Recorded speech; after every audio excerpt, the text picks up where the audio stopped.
Hello mga amiga, ito ko ngayon sa labas ng simbahan ng Kalibo Aklan. Pumunta ko rito para magdasal at ngayon ito ko sa labas para magpahangin ng konti dahil ba naman sa ganda ng lugar na ito mga amiga. Kaya nakikita nyo ang ganda at ang laki ng simbahan na ito mga amiga. Ayan, di ba? Ang taas. At tingnan nyo mga amiga, di ba ang daming mga nakatanim ng mga bulaklak sa palibot ng simbahan na ito, lalo na sa labas at sa entrance ng lugar na ito mga amiga. Nakikita nyo ang daming tanim, ayan o, daming magandang bulaklak at halaman na siyang inilagay dito mga amiga, di ba? Ikaw ay talagang ma-amaze sa lugar na ito mga amiga. Ito ay napagandang ah, lugar na nais nating puntahan at pasyalan dahil ito ay sagradong lugar na nais nating humingi ng tulong sa ating mahal na Panginoon. Ayan, di ba mga amiga, napaka-amaze ng lugar na ito. Ayan, oh, di ba mga amiga, napakaganda sa mata tingnan ang simbahan na ito dahil ba naman sa napakaaliwalas at malapad na paligid mga amiga. Ang daming tanim na mga magandang bulaklak tulad nito mga amiga. Ayan, di ba? Nakikita nyo? Ang lapad talaga mga amiga. Ayan.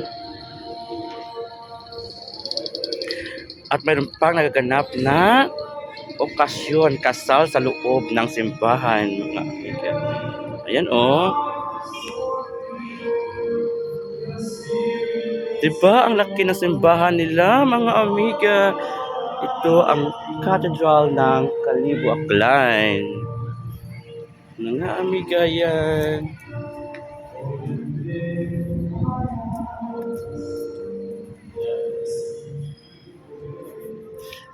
Ang ganda ng tanim ng mga halaman dito, lalo na ito mga amiga. Ang ganda ng kulay ng dahon. Ayan, nakikita yung ibang kulay ng dahon. At malulusog ang mga tanim dito. Ayan mga amiga. At ito, may malaking batingaw sa simbahan na ito mga amiga. Ayan oh. Ayan. O, diba? Ayan, batingaw ang tawag dito mga amiga. Punta tayo sa kabila para makita ninyo doon ang mga magandang tanim na nilagay dito. Ayan mga amiga.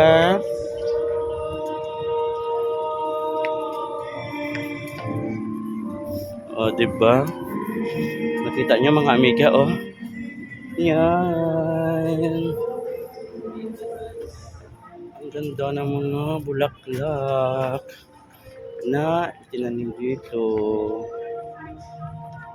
Ayan.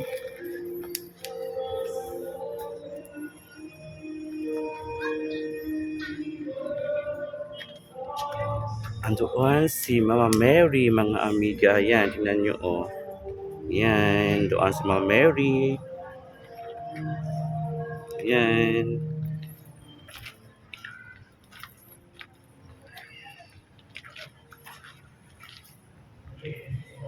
Oh, nakita nyo na mga amiga. Sa ngayon, bye-bye muna. And thank you for watching my video. Bye-bye mga amiga. Bye-bye, bye-bye you.